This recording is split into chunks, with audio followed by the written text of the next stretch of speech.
You're telling me my precious daughter, Emily, is getting married to a guy who graduated from an online high school. I was at a loss for words when I went to report our marriage to Emily's father, a practicing physician who has been successful in his own clinic. I was met with fierce opposition, his face turning beet red. No way, no way, no way, no way, don't be ridiculous. Emily will not marry someone like you. Emily's father was furiously scratching his head, clearly enraged. You could even hear the grinding of his teeth, as if he was biting down hard. Emily is my precious, precious only daughter, and you expect me to give her to someone with such a low education. If she marries a lowlife like you, even our grandkids will turn out stupid. Absolutely not. His voice cracking in places, he yelled at me. Having dated Emily for a long time, I had assumed her father would give us his blessing, but at that moment, I couldn't respond.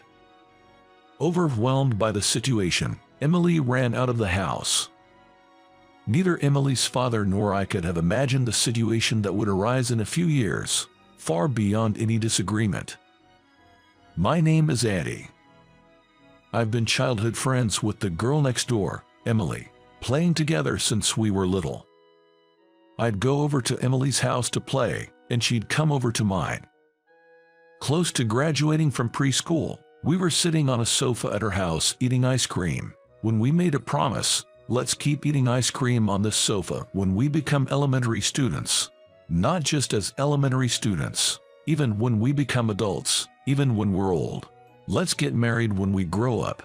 Yeah, those are some of the good memories of the promises we made. Emily's mother and my mom always warmly watched over us being so close.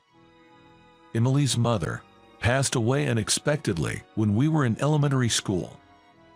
The cause of her passing was cervical cancer. During the funeral, Emily clung to her mother's casket, crying the entire time, and seeing her like that made me cry buckets too. And while crying, I apparently told my mom, "I'll protect Emily." I don't remember saying it, but as Emily became gloomy without her mother, and I spent every day comforting and being with her, I truly started to feel the need to protect her. Emily's dad, called Robert, was a doctor well trusted in our local community in a place that could be compared to a well-known suburb in Illinois. Though primarily an internal medicine physician, he would also see us for head injuries or other ailments and help decide whether we should go to the larger hospital in town. But usually, his treatments and medicine did the trick. Ever since I was born, for vaccinations during preschool and for the slightest cough or stomachache, I was taken to Robert.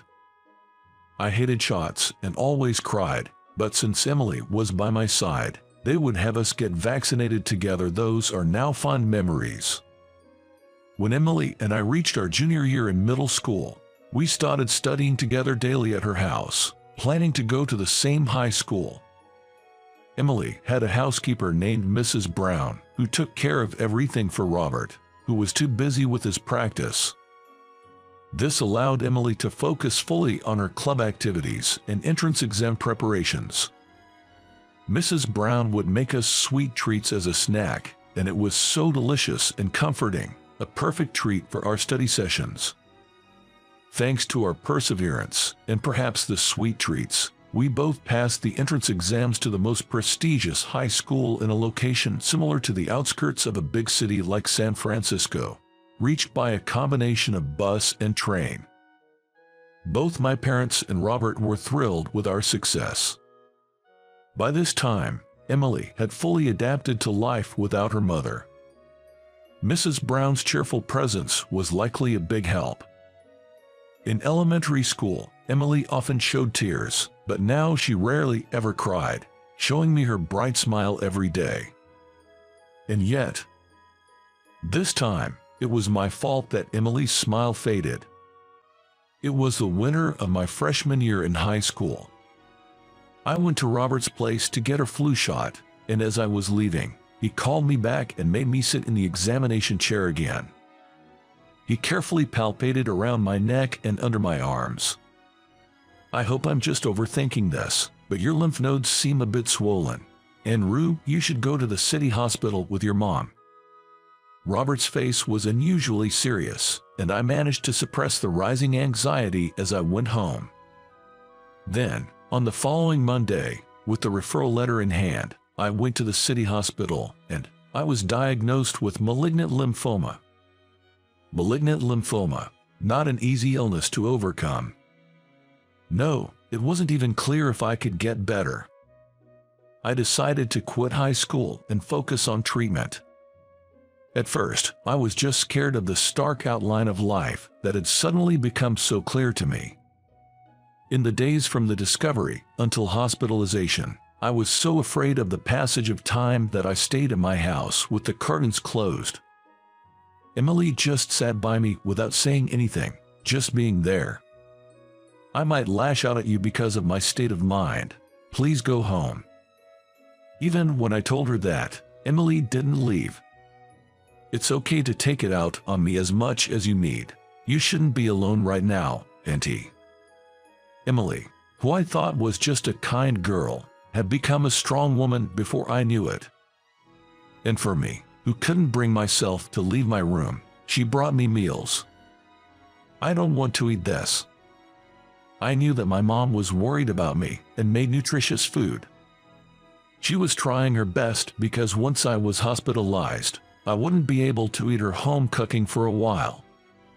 But still, I said that. "You don't have to eat it all, just try a bite while it's warm." Emily said that and scooped a spoonful of the cream stew my mom had made and offered it to me.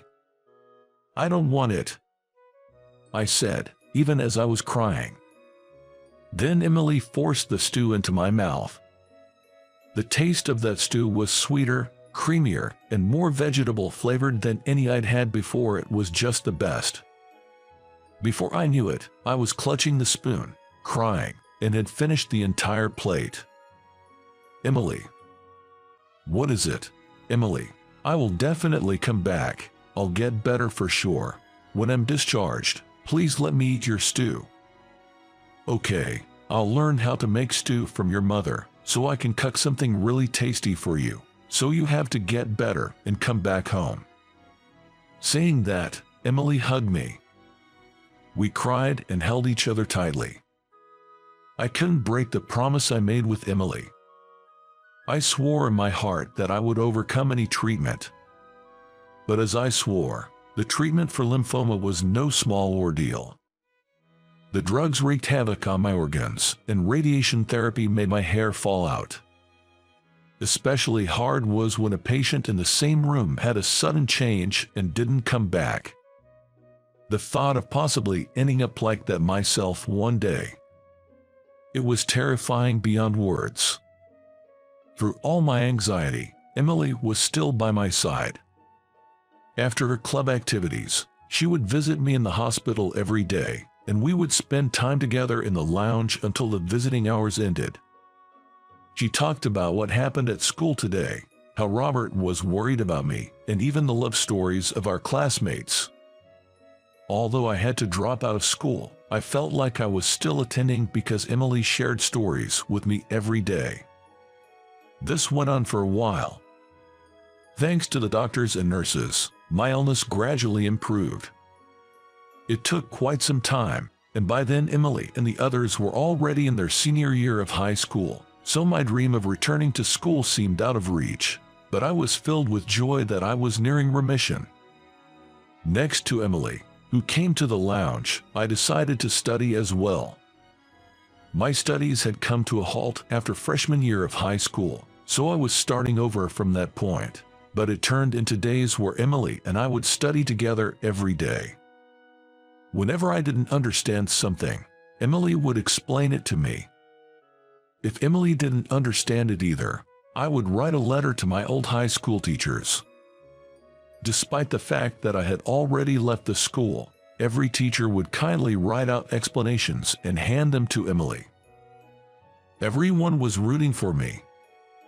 Feeling this support made my passion for studying, which had been fading, reignite. The day I was discharged from the hospital and returned home had arrived. For dinner, Emily, who had learned the recipe from my mom, made a creamy chicken stew.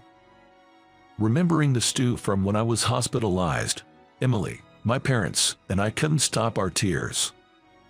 Even after starting rehab at home and being declared in remission, it wasn't smooth sailing, but it was definitely easier than when I was hospitalized.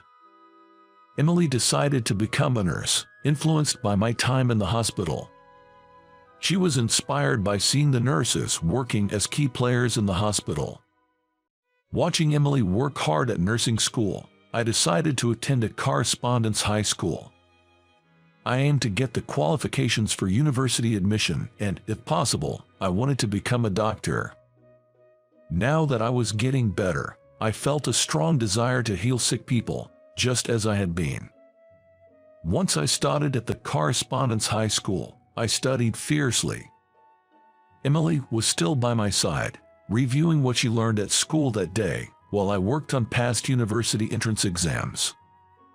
I knew that other guys my age already had cars and motorcycles, taking friends out for drives, or treating them to meals at fancy restaurants with money they earned from part-time jobs. I felt apologetic for being an exam student at this time, but Emily didn't seem to care about it. "Let's progress at our own pace. I'm happy enough just seeing you getting better," she would say. And then, the spring when Emily graduated from nursing school, I was accepted into the medical school at a university in New York. I really wanted to take her to New York with me, but Emily had secured a job at the hospital where I had been admitted. "Study as much as you need to. I'll wait for you, no matter how long it takes." Those were Emily's words as I boarded the train headed for New York. "I will definitely come back here." Looking into her eyes, I promised her firmly. Although we had been physically apart during my hospitalization, we had been close in distance, but now I would be in New York. Starting a new chapter away from Emily, with whom I'd spent nearly every day since we were small, was unnerving, but I took the memories of our time together and sank into the express train seat. I would become a doctor in New York, and then surely return to my hometown. I'd become a doctor like Robert. Holding both hands tightly, I felt my familiar town getting farther away. Years passed. I passed my medical licensing exam without a hitch. After finishing my residency, I returned to my hometown. Of course, I stayed in touch with Emily while I was in New York, and we met up during the long breaks, but now we can be together all the time again. Closer than ever before. Because this spring, we decided to get married. I stepped off the high-speed train and transferred to a local line. Straight from the station in my hometown, I dropped by Emily's place. "It's Andy. I came back home today." I was greeted by the housekeeper, Mrs. Brown. "I heard the news. Andy, you're getting married to Emily, aren't you? Congratulations. You two have been through a lot, but you've overcome it together. Truly, congratulations," Mrs. Brown said, tears of joy streaming down her face. "Yes, a lot has happened," Emily said with a gentle smile. "Sorry for making you feel lonely, but I won't be away anymore, except for nights when I'm on call. That's nothing, just a moment compared to when you were in New York," Emily joked, and the three of us laughed together. We relaxed, drinking tea Mrs. Brown had made, waiting for Robert to come home. Once he arrived, I would give my marriage greeting, and then the four of us would laugh together over Morty. That was my intention. Emily getting married to you. Robert.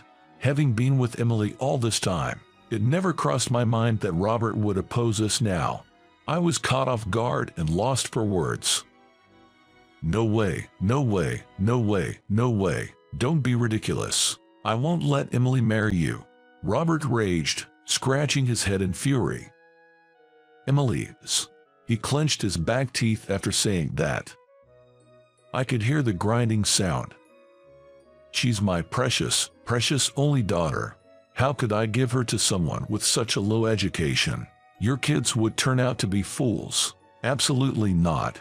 Robert's voice broke in places as he shouted at me. I realized something was wrong. Although we hadn't met recently, I've known Robert for a long time. He really isn't the type to say such things. Dad, Emily stood up with a clatter. How can you say such things to Andy? Just because you have a graduate degree. Calling him low-educated makes no sense. You know we've always been together, Dad. I can't believe you would say such things. Unbelievable. With that, Emily stormed out of the house, her face flushed with anger. That's right, Robert. You know how much these kids care for each other. Emily's right. I know that. I do know that. Mrs. Brown agreed, but Robert just shook his head with his eyes closed. Robert, I tentatively called out to him. Understand me. Just understand my feelings, he said. Then he went into the back room and slammed the door. Mrs. Brown seemed unaware, and Emily was no longer in the house, so I think I was the only one who noticed Robert was holding something back. He was probably holding back tears. His voice was choked up at the end. I didn't understand why he was crying, but I knew what he said to me wasn't what he meant. Maybe he was thinking about the time when I relapsed. He didn't want Emily to go through that hardship. Mrs. Brown, I'm going to look for Emily. I can't even apologize enough. I never would have thought Robert would say such things to you, Andy. Still, you're going to look for Emily. I don't think Robert meant to say those things. He's not that kind of person, and he was a little teary at the end. I think something's up. Please stay here for him, Mrs. Brown. I'll go find Emily. I left the house. It was March, yet still chilly. I ran to the places where Emily might have gone without even a coat. I found her at the second cafe I checked. Emily apologized repeatedly for making me feel bad. I just told her to come home, but she shook her head. And so, Emily started living alone near her workplace. Several months later, recently, Emily, who had not been feeling well, called to say she was hospitalized. I rushed to her room. She said she had felt dizzy and came to the hospital, only to be admitted for testing. It seems she had severe anemia, and it was decided to investigate the cause. Hope it's nothing serious. I was on call that day, so during my breaks, I stayed in touch, hoping the tests would reveal nothing. But soon I got the call. Stage 2 cervical cancer was found. Emily was putting on a brave face, and although it was early stage, it was the same disease that took her mother. She couldn't help but feel anxious. Keeping in touch frequently, I spent time up until the end of my workday. As soon as I finished my work, I head to Emily's hospital room. To my surprise, Robert was also there. Emily, since that marriage proposal, I hadn't really had a proper conversation with Robert, but none of that mattered now. I rushed to Emily's bedside. What, it's you. You're still here with Emily, aren't you? It's because of someone like you that she got sick. Robert, no, that's not right. You shouldn't say such things to the doctor. A junior doctor who seemed to have been explaining Emily's condition to Robert hurriedly tries to stop him. I'm terribly sorry, Dr. Bennett. He has been quite confused and upset. You don't have to use such formal language with this guy. No, Robert. This is Dr. Bennett. He graduated from a prestigious medical school in New York and went on to specialize in surgery. He's one of the top young doctors at this hospital and has successfully performed many cancer surgeries. It's said that you're in safe hands if Dr. Bennett is in charge. He's that kind of doctor. This guy, a doctor, a surgeon who graduated from a prestigious university in New York. Robert stood frozen as he looked at me. That's right. After graduating from a correspondence high school, I too became a doctor in New York. Now, I'll be the primary physician for Emily. I will ensure the surgery succeeds, even if it costs me my life. Please, entrust Emily to me. For a moment, Robert's eyes darted about in shock.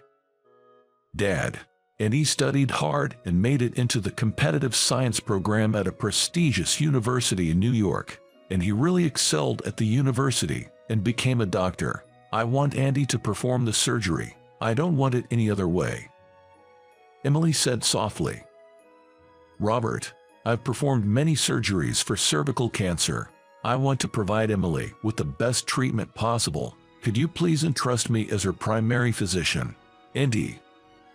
Snapping back to reality, Robert took my hand. I couldn't protect her. I regret every day that if I had paid more attention, I could have discovered her illness sooner. And now, to have Emily stricken with the same disease. When you told me about your intention to marry Emily, I said terrible things to you. It wasn't what I truly felt. I just couldn't bear the thought of letting Emily go. I wanted to keep her close, but with you, Andy, I had no reason to object. I thought I had found one reason to oppose and said those things. I don't know if it's too late to ask for forgiveness now, but I do want your forgiveness." Robert spoke with a choked voice, gripping my hand tightly. "Robert, please don't worry. I knew that wasn't what you really felt. And Emily, she was angry, but deep down, she loves you very much. That's why she contacted you immediately after finding out about her illness. Let's fight this disease together." The junior doctor, who had been explaining the test results, seemed to read the situation and left the room ahead of us. The three of us joined hands, promising each other a successful surgery. After that, given Emily's youth, the surgery was performed promptly. I was the surgeon, and the operation was a success. 5 years have passed since then. As her primary physician, I judged the chance of recurrence to be extremely low and concluded her treatment. Once again, Andy, thank you for saving Emily, and for the awful things I said to you. I want to apologize again," Robert said, bowing deeply in the car on the way back from the hospital. "No, Robert, please lift your head. What I did was merely my duty as a doctor. Besides, I learned all of this from you. Watching you dedicate yourself to community health care inspired me to become a doctor. If Emily's illness is cured, it's thanks to your efforts, and you saved my life, too. If you hadn't noticed the swelling in my lymph nodes when I was in high school, I wouldn't be here right now." "We shouldn't talk about that time, Andy," Emily interrupted, tears welling up at the memory. "And there's no need for apologies, really. I knew at that time you didn't mean those words, and Emily was ready to marry me even without your blessing. But I was the one who said we should wait a bit longer." "Is that so? That's a relief, Emily. It's good that Andy was there for you. Andy, please continue to look after my daughter." And so, our marriage, after a long wait, finally received Robert's blessing. We decided to hold the wedding in the courtyard of Robert's clinic. There were wedding venues in our hometown, though they weren't exactly modern. There were plenty of options if we went to the state capital, but that would have inconvenienced the guests. So we settled on the beloved clinic with many cherished memories, a place loved by the community. Robert attended the ceremony holding a photo of his late wife, and many locals came as well. Of course, many of my classmates from elementary to high school attended, making it an unforgettable wedding. I will officially take over Robert's clinic next spring. And of course, I plan to have Robert work with me part-time for a while. I will learn the ropes of community healthcare from him. I aim to become a family doctor who is as trusted and loved by the community as Robert. The real start begins now.